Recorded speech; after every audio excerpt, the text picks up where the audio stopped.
Subscribe the channel for more informative videos and press the bell icon. Thank you. Is Bitcoin the currency of the future, or is it the payment system they're developing? Bingo! It's the payment system. It's the blockchain encryption, and they're interesting things. I think Bitcoin, or the really blockchain encryption that's behind it, has a greater ability to bring more of the world's population out of poverty than anything we've seen in... Well, for one thing, it's a cheap payment system. For one thing, it's a cheap payment system, but it's more important than that. It's more important than that. Blockchain cryptography is all about digital transfer of ownership in a completely transparent and public way. Okay, I don't want to go into any of the math and the complexity behind it, but think of what that means. That means that I can actually record ownership in public in a digital means. 50% of the world's population has a mobile phone.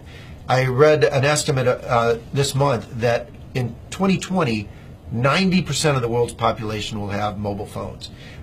That's probably a high estimate, but that's okay. Now, $35 smartphones. But we're throwing them away, and they can ship them off to emerging markets.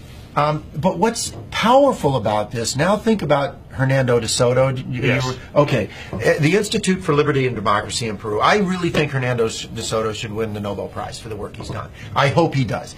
But he's gone around the world and identified one of the most powerful things to the economy and the creation of wealth, and that is the ownership of property. Which you can then use as collateral. Which you can use as collateral, and when you own it, you will develop it. You will. The best thing you can do for the environment is to own it, because when you own it, you make sure it's sustainable for your future family, and that's powerful. But they don't have the ability to own it. If you live in a shanty town, you operate outside of the legal economy. It's not that you want to operate outside of the legal economy, but you have no ownership of any property. Although in the neighborhood, everyone knows who owns what. And once you introduce blockchain cryptography, guess what they can do? Have a public ledger of ownership and transfer that cannot be denied because it's absolutely transparent. It's absolutely transparent. It is the means through which these individuals can get exactly what Hernando de Soto thinks they best need to bring themselves out of poverty. It is so much more profound than that, but at its very basis, it has the ability to give these individuals the right of ownership to property.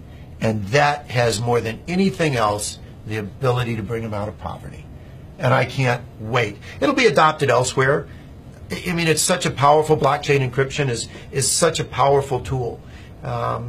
It'll be used by banks. It'll be used by credit card companies. It will become a standard. But what's more interesting is what it can do to poverty around the world, to eliminate poverty. But also, what does that mean, that technology mean for credit card companies and the whole payment system, crazy gobbledygook payment system we have today? Very expensive. Doesn't that blow it away? I hope so.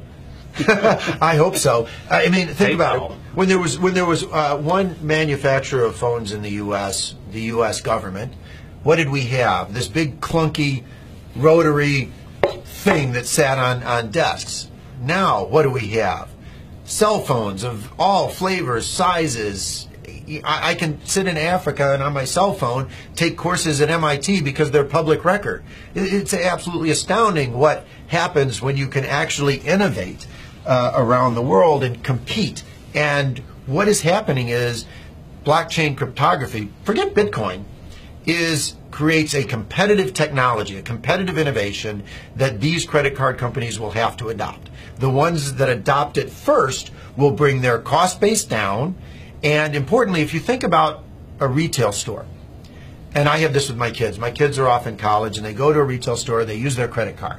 And the credit card company costs the retailer $3 to $6. Right, because they reject well, first the fee is high, and then they reject the transaction. Because why is this card suddenly showing up in some city, some place where I don't live?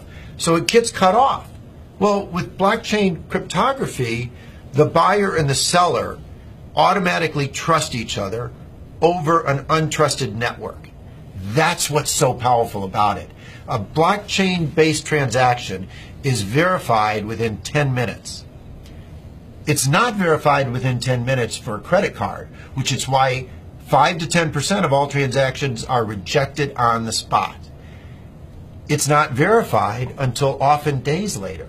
Even a check is not verified for days. And that is completely taken out of the system. So on day one, the retailer's sales go up because they don't have to reject the transaction and they save on the fees. It doesn't really get much better than that if you're looking for a disruptive innovation in any single industry. It's wonderful.